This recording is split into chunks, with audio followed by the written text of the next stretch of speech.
Shalom, shalom, bien-aimés de Dieu, shalom. Bienvenue à votre émission Plateau Charismatique.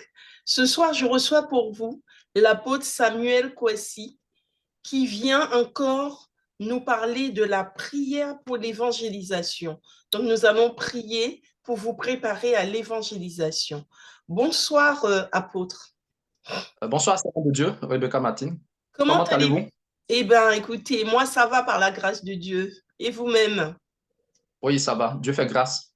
Amen, amen, amen, en tout temps, hein, il fait grâce. Amen. Eh bien, écoutez, nous allons prier pour nous mettre en communion avec l'Esprit de Dieu. Allons-y, servant de Dieu.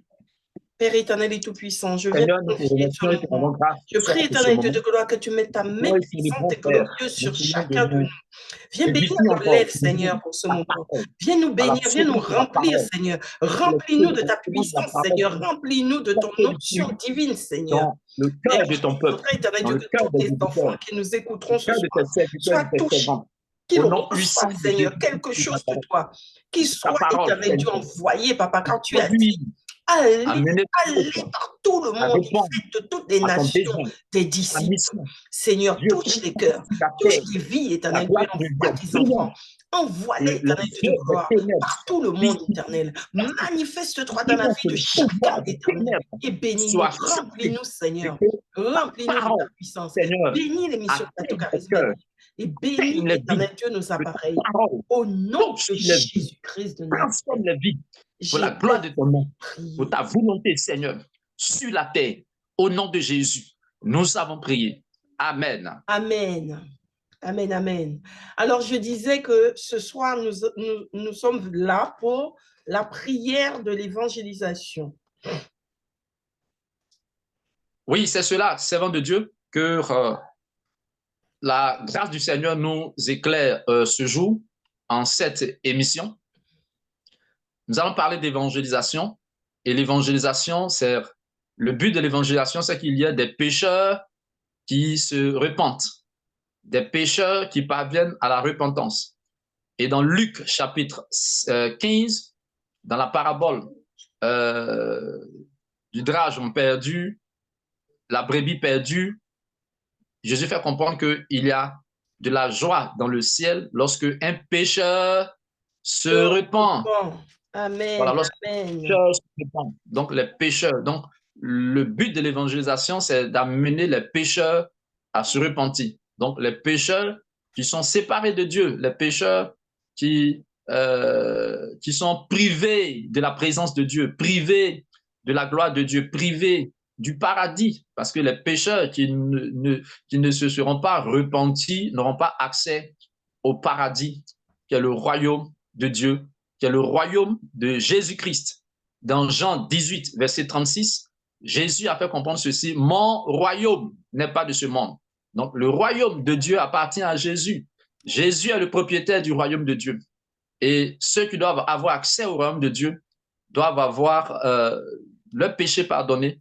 Depuis le péché d'Adam et Ève, tous ont péché et sont privés de la gloire de Dieu. Et Jésus donc est venu pour réconcilier les hommes avec lui-même, qui est Dieu, pour que ceux-ci aient accès donc au royaume de Dieu, au paradis. C'est pourquoi la mission que Jésus a laissée à l'Église, qui est donc l'évangélisation, a pour but d'amener les pécheurs à se repentir, à avoir le pardon de leurs péchés par Jésus-Christ de Nazareth. Voyons un verset dans le livre de Matthieu, chapitre 1, le verset 21 au verset 22. On va voir l'ange Gabriel a annoncé un message à Joseph, qui était le fiancé, l'époux de Marie, Marie par laquelle Dieu vint en chair sur la terre, Marie par laquelle Jésus est venu. Lorsque Marie est tombée enceinte, Marie étant fiancée à Joseph, Joseph voulait se séparer, pensait à se séparer de Marie, croyant que Marie l'avait trompé. Secrètement, il voulait se séparer de Marie. Secrètement, il voulait rompre d'avec Marie sans la diffamer. Et la parole de Dieu dit que pendant que Joseph y pensait, le verset 20 de Matthieu chapitre 1, lisons. Alors, Matthieu chapitre 1, verset 21-22, c'est ça, hein? Commencez au verset 20, s'il vous plaît. Au verset 20. Alors, je lis la parole de Dieu. Et où le verset 20? Comme il y pensait, un ange du Seigneur lui apparut dans un rêve et dit, Joseph, descendant de David, n'aie pas peur de prendre Marie pour femme, car l'enfant qu'elle porte vient du Saint-Esprit. Elle mettra au monde un fils, et tu lui donneras le nom de Jésus, car c'est lui qui sauvera son peuple de ses péchés. Tout cela arriva afin que s'accomplisse ce que le Seigneur avait annoncé par le prophète. La Vierge sera enceinte, elle mettra au monde un fils et on l'appellera Emmanuel, ce qui signifie Dieu avec nous. Amen. Amen. Alors, quand on voit le verset 21, l'ange Gabriel qui apparut à Joseph en songe, dans un rêve, lui dit que l'enfant qui vient par Marie, là, voici son nom, Jésus. Et c'est lui qui va sauver son peuple de ses péchés. Donc, un ange de Dieu ne peut pas mentir. Un ange de Dieu donne le message de Dieu. Un ange de Dieu transmet fidèlement le message de Dieu. Amen, les anges sont fidèles à Dieu. Donc, l'ange qui est apparu en songe à Joseph, c'est l'ange Gabriel. Il vient, donc, il est venu bien sûr de la part de Dieu. Donc, l'ange Gabriel parlant à Joseph, c'est comme c'est Dieu qui était en train de parler à Joseph. Et l'ange Gabriel fait comprendre à Joseph que le nom de l'enfant qui vient par Marie, son nom c'est Jésus. C'est ce nom qu'il doit lui donner, dans Yeshua. Maintenant, il fait comprendre la mission pour laquelle Jésus vient. Le but de Jésus, la mission de Jésus. Il dit que c'est lui qui sauvera, c'est-à-dire c'est Jésus qui sauvera son peuple. De quoi? De ses péchés. Donc, l'ange Gabriel fait comprendre à Joseph la mission fondamentale, le fondamental de la mission de Jésus, le but de Jésus sur la terre. Donc, nous les hommes, nous qui l'a choisi, nous ses serviteurs, nous l'Église, nous le peuple de Dieu, nous ne pouvons pas faire autrement. Le message que nous devons laisser sur la terre, le message que nous devons annoncer aux hommes, c'est le message, la solution que Jésus-Christ est pour le pardon des péchés des hommes. Il dit, ce Jésus-là, c'est lui qui sauvera son peuple de ses péchés. Amen. Donc, en réalité, qu'est-ce qu'on doit présenter aux hommes? Bien vrai que Jésus guérit, bien vrai que Jésus libère des démons, mais ce que l'ange a dit, l'ange n'a pas dit non, Jésus vient pour guérir les malades. L'ange n'a pas dit non, Jésus vient pour libérer ceux qui ont mal au ventre, ou bien ceux qui ont des douleurs de tête, ou bien qui ont la carie. Non, il dit, c'est pourquoi Jésus vient. Il dit, Jésus, c'est lui qui va sauver son peuple de ses péchés. En parlant de peuple, voyons cela sur cette dimension.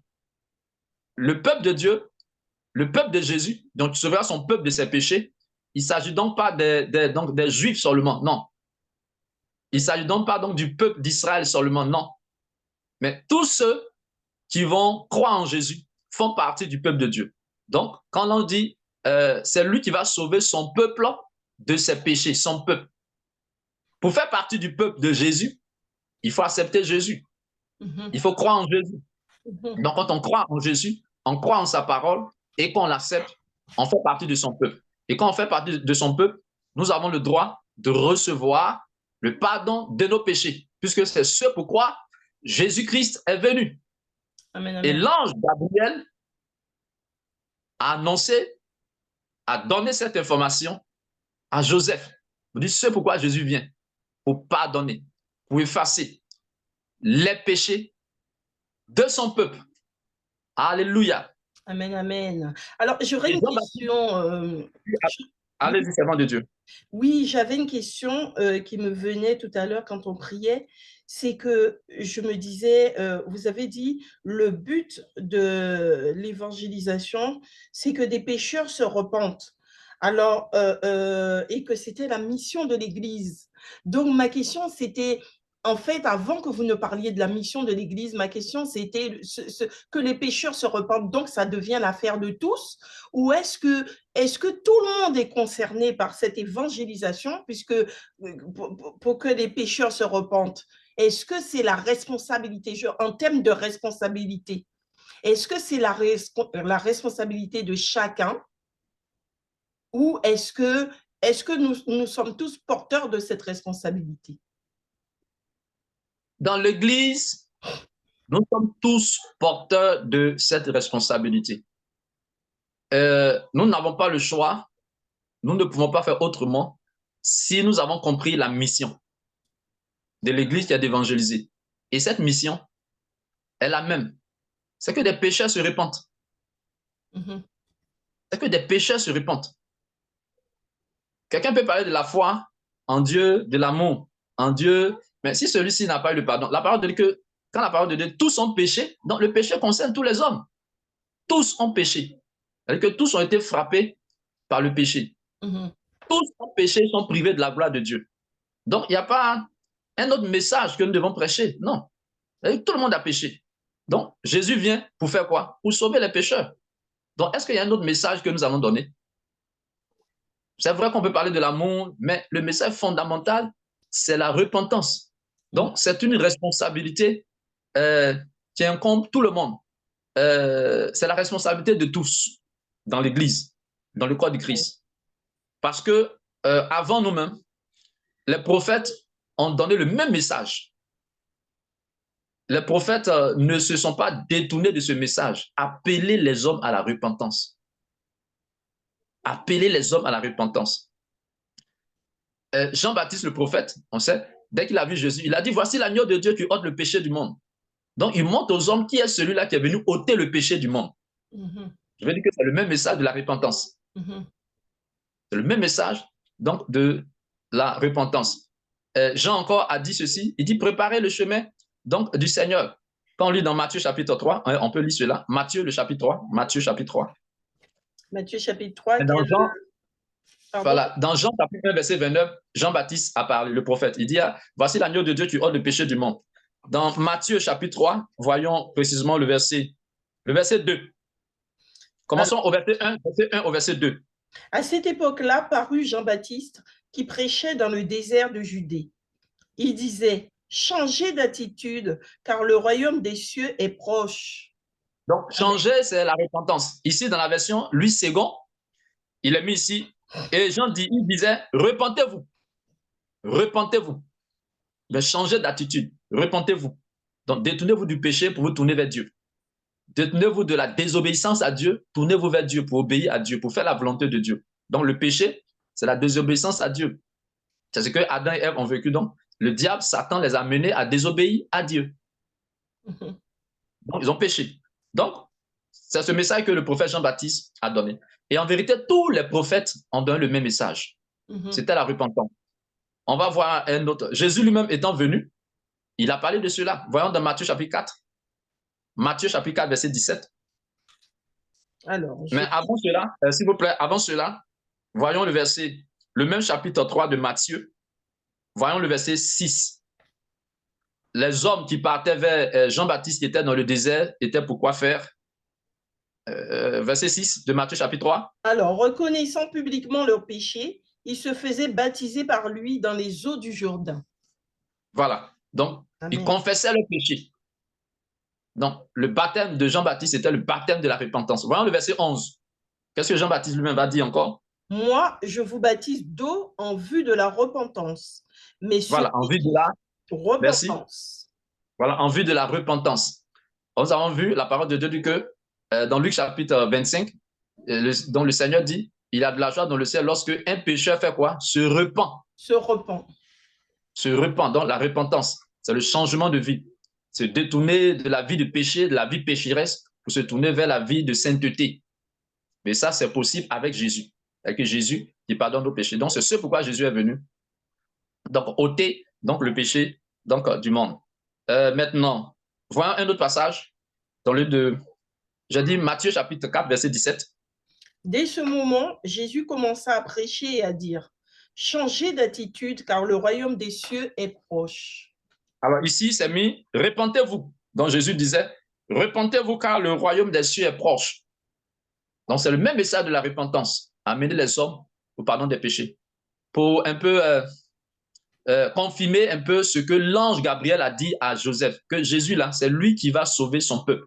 Il est venu sauver son peuple de ses péchés. de ses péchés.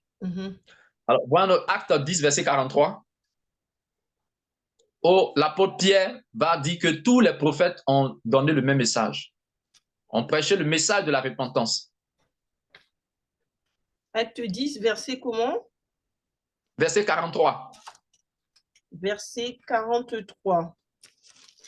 Alors, je lis la parole de Dieu. Tous les prophètes rendent de lui le témoignage que toute personne qui croit en lui reçoit par son nom le pardon des péchés. Alors voilà, donc l'apôtre Pierre étant le dignitaire Corneille, a prêché le même message, il a fait ressortir cela pour dire que tous les prophètes, ça dit sans exception. Quand on dit tout, c'est tout. Donc tous les prophètes dont parle la parole de Dieu, il dit tous les prophètes ont témoigné de Jésus. Et tous les prophètes ont aussi dit de Jésus que c'est quand un homme croit en Jésus, quand un homme croit au nom de Jésus, le nom de Jésus pardonne ses péchés. Il dit c'est ce que tous les prophètes ont prêché. C'est ce que tous les prophètes ont annoncé. Tous les prophètes qu'on peut citer dans la parole de Dieu. Il dit tous. Ils ont témoigné de Jésus et tous, ils ont aussi dit que c'est quand un homme croit en Jésus que le nom de Jésus pardonne ses péchés. Donc, ils ont prêché le message de la repentance. Et tous. Maintenant, nous, l'Église, aujourd'hui, quel est le message qu'on doit prêcher? De nos jours, quel est le message qu'on va prêcher? Ce n'est pas un autre message, c'est le même message de la repentance. Amener les hommes à la repentance. C'est ce qui est essentiel. C'est le fondamental de la mission de l'Église. C'est le fondamental de la mission que Christ a assignée, a recommandée à son peuple que nous sommes. Et terminons avec Luc chapitre 24, le verset 46 au verset 47. Luc chapitre 24, verset 46 au verset 47.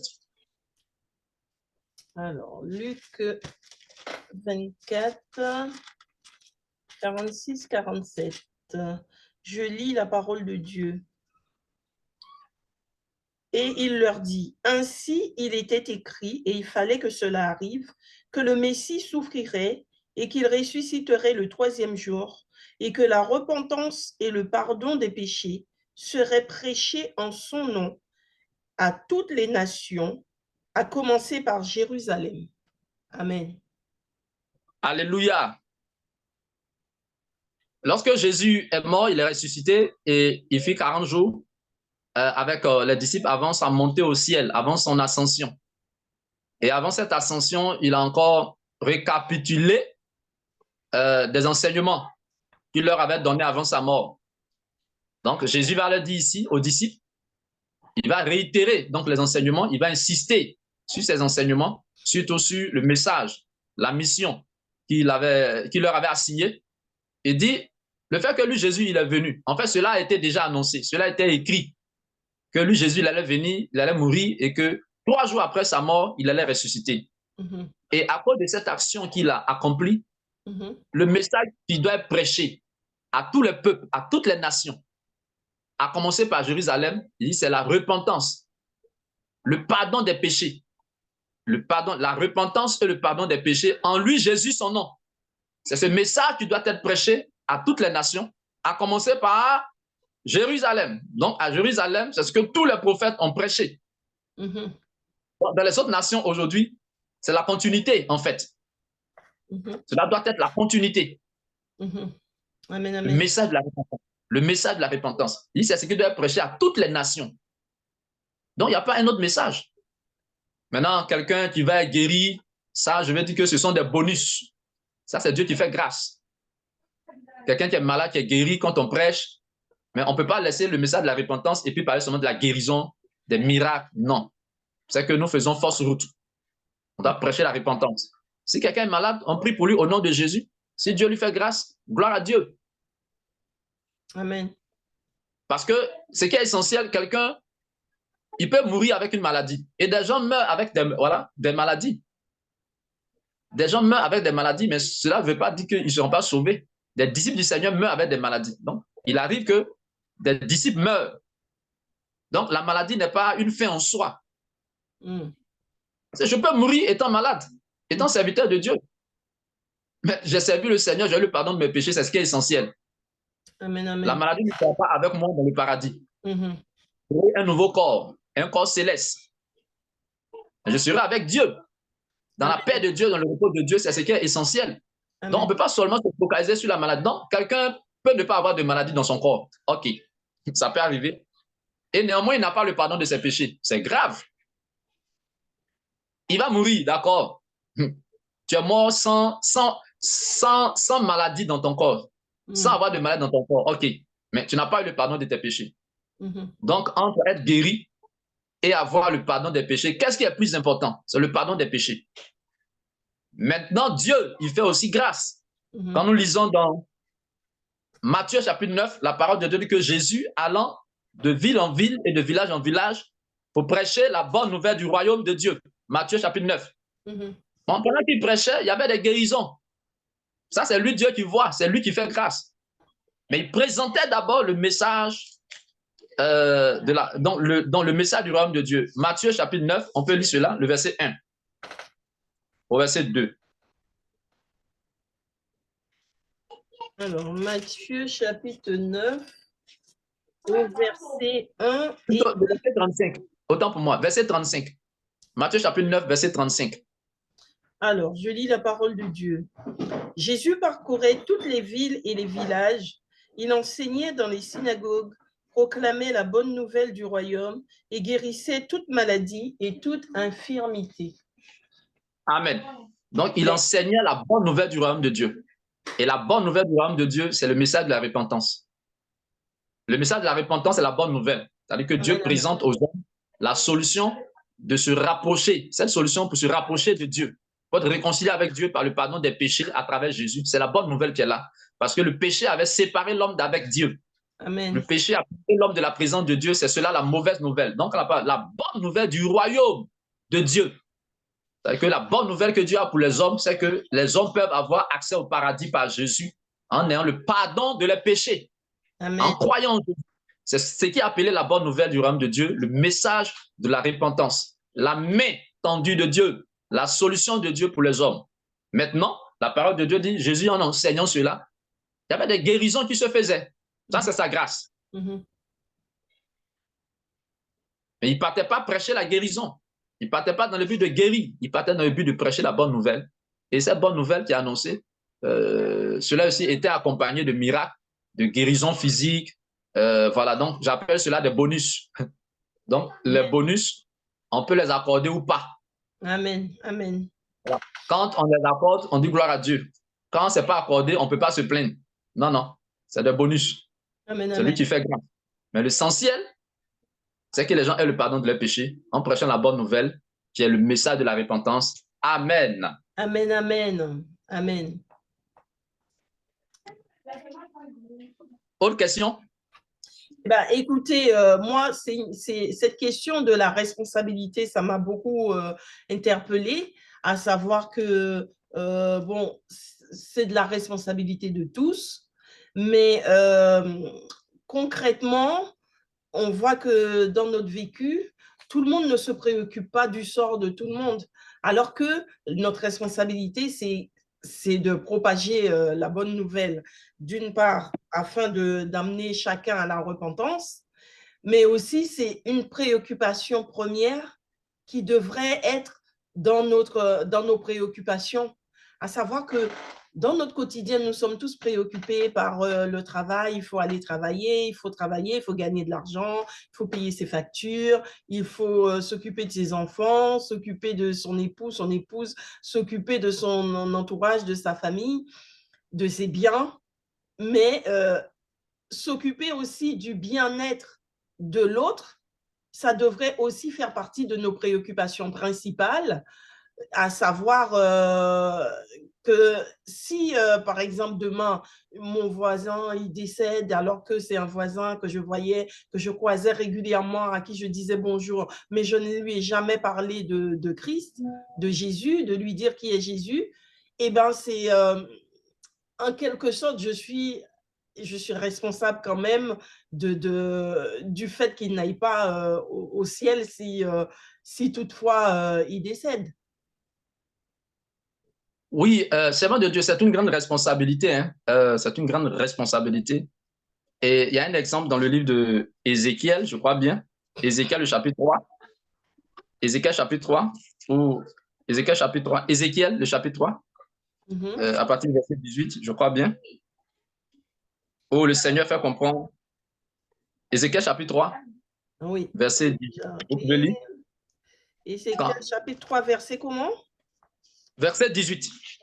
Verset 18. Alors, je lis la parole de Dieu. OK.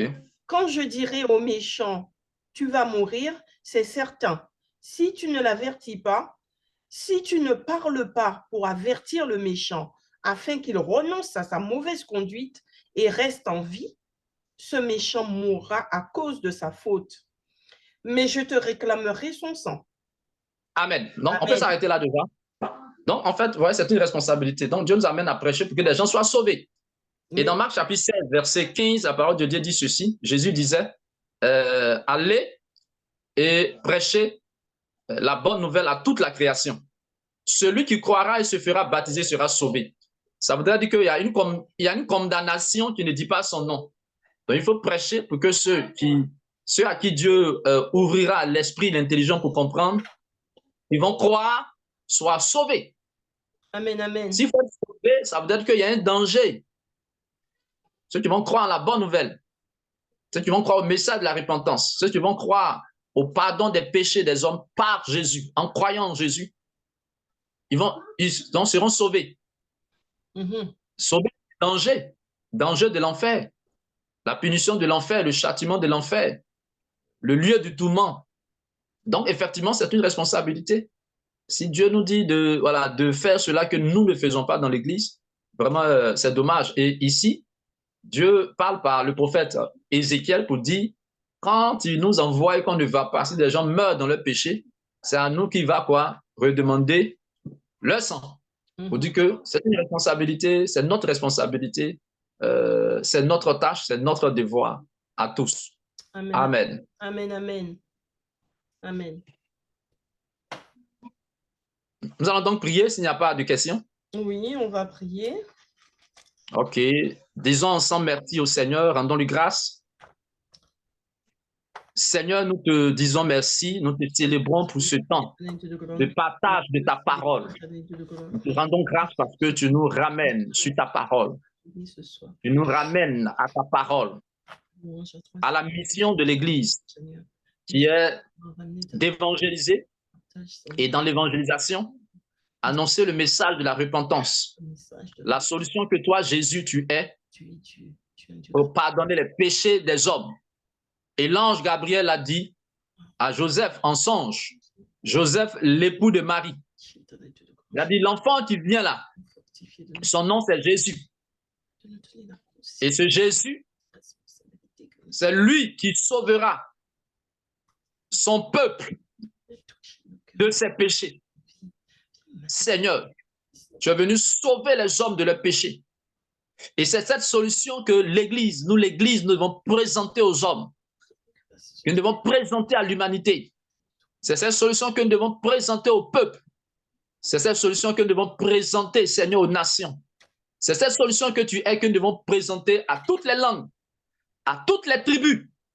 Oui, Seigneur, nous prions que l'Église, ton peuple, tes serviteurs, les missionnaires, ceux que tu as appelés, conscients de cette mission, de cette responsabilité, soient engagés dans cette mission, en étant conscients de présenter Jésus que tu es comme la solution au péché des hommes, au péché de l'humanité. L'ange Gabriel disait, c'est toi Jésus qui est venu sauver ton peuple de ses péchés.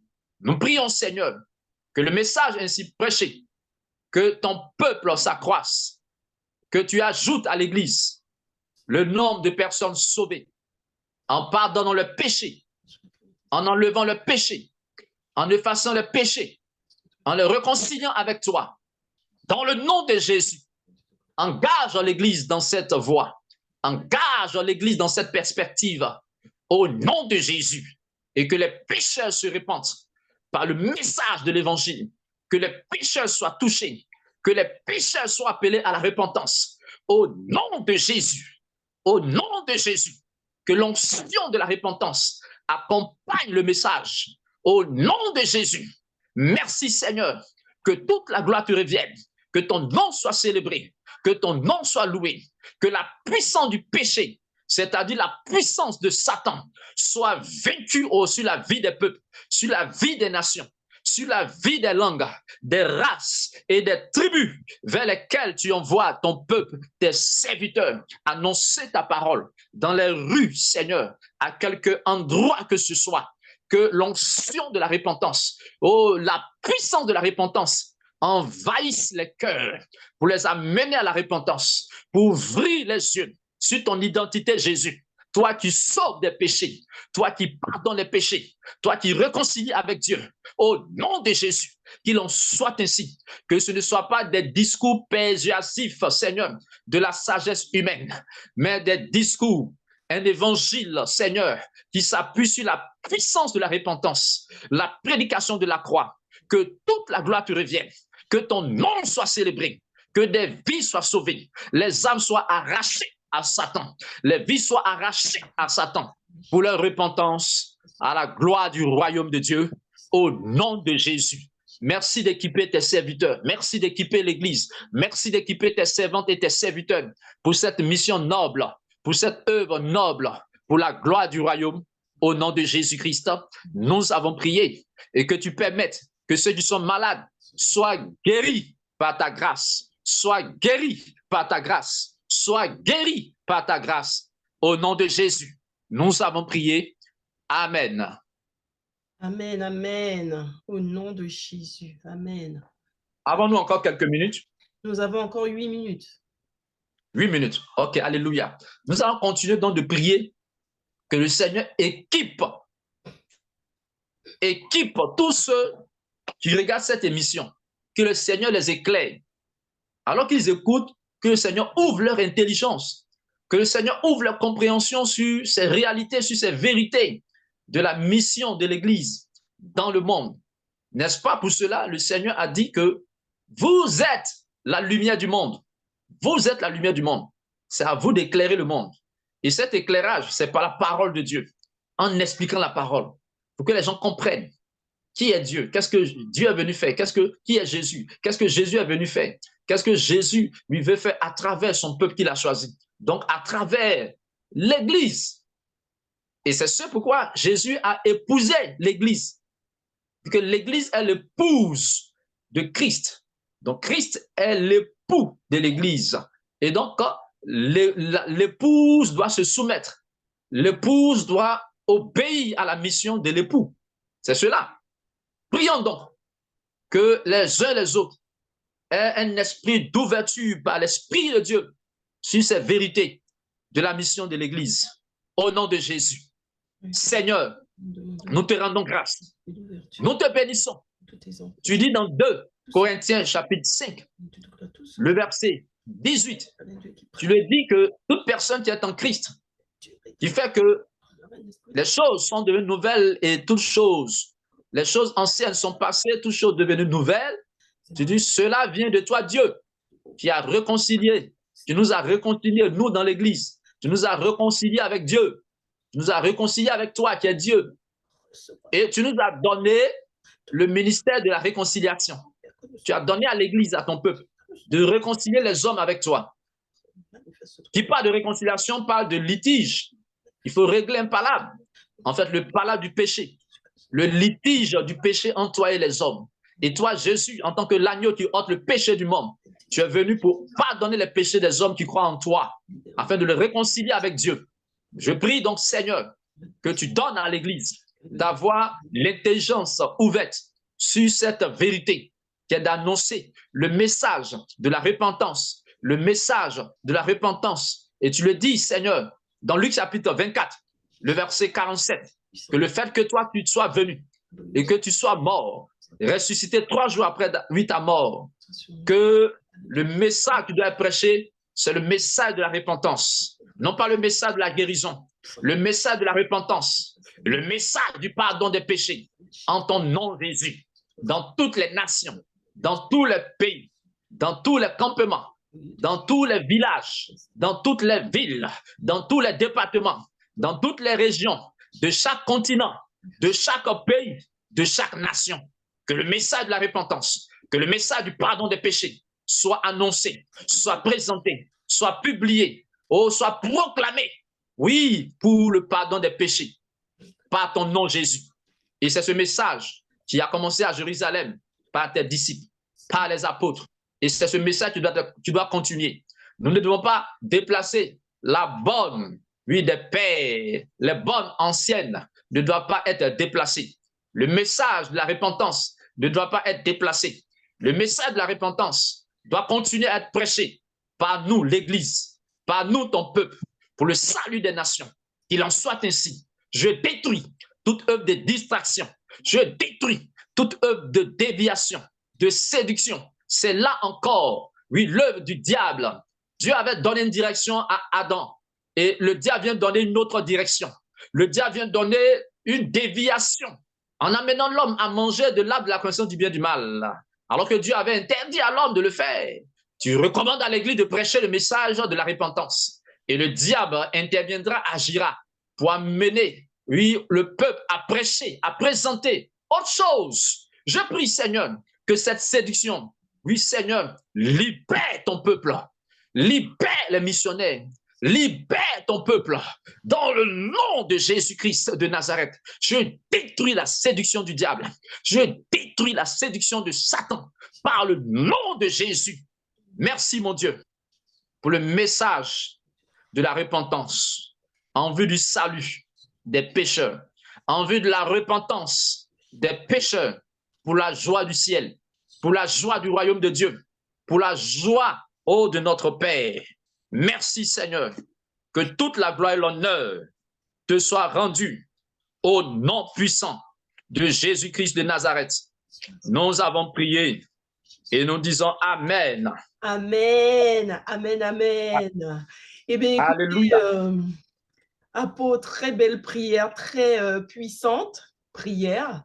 Que le Seigneur vous bénisse, qu'il vous remplisse encore pour continuer dans cette œuvre.